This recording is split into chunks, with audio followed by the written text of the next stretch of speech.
Assalamu alaykum hurmatli yurtdoshlar. Bugünkü satova chiqqan joyimiz görüp turalaringizdin. Karat kafe yanında bo'ladi.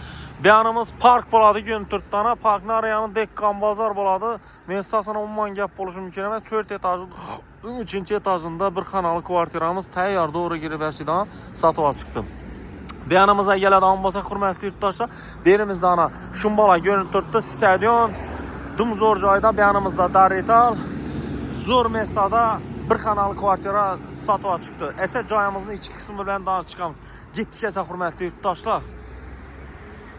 Yurtdoshlar 3-qavatimizga yetib keldik. Ko'rib turganlaringizdek shu xonadonimiz bo'ladi. Bismillahirrohmanirrohim deb xonadonimizga giramiz. Girgan yerimiz ko'rib turganlaringizdek shu yerimizda kuxnyamiz bo'ladi. Yine gaz, suv, svetdan muammo yo'q.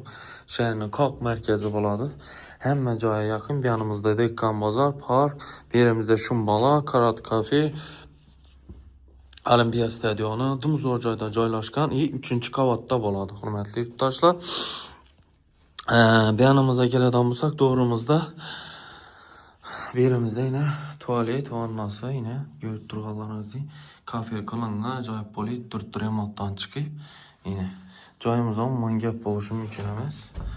Bu yerimizda evvel kuxnya bo'lgan, hozir bir diski komnata etib qo'yibdilar. Bu yerimizda bir spalni qo'ysa, deytski xona bo'ladi bu yerimizda. Gazdan aynalari hurmatli yurtdoshlar akva ayna bo'ladi, jaluzi perdalar asilgan.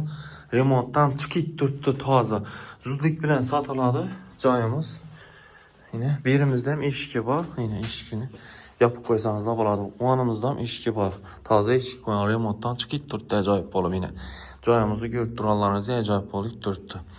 Hurmatli yurtdoshlar, shunda joyimizning bu yanında balkon kısmı bor, balkon ham bor, ajoyib.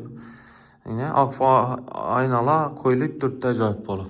Joyimizning narxina keladigan bo'lsak, hurmatli yurtdoshlar, joyimizning narxi 245 million so'm zudlik bilan sotiladi. Joyimiz kredit ham sotiladi, kredit asosida ham sotiladi. Telefon, ekrandagi telefon raqamlariga telefon qilaveringlar. Shunday joy so'rab bilgan donish bilishlarga tashakkur qilaman. Sog' bo'linglar, salomat bo'linglar hurmatli yurtdoshlar.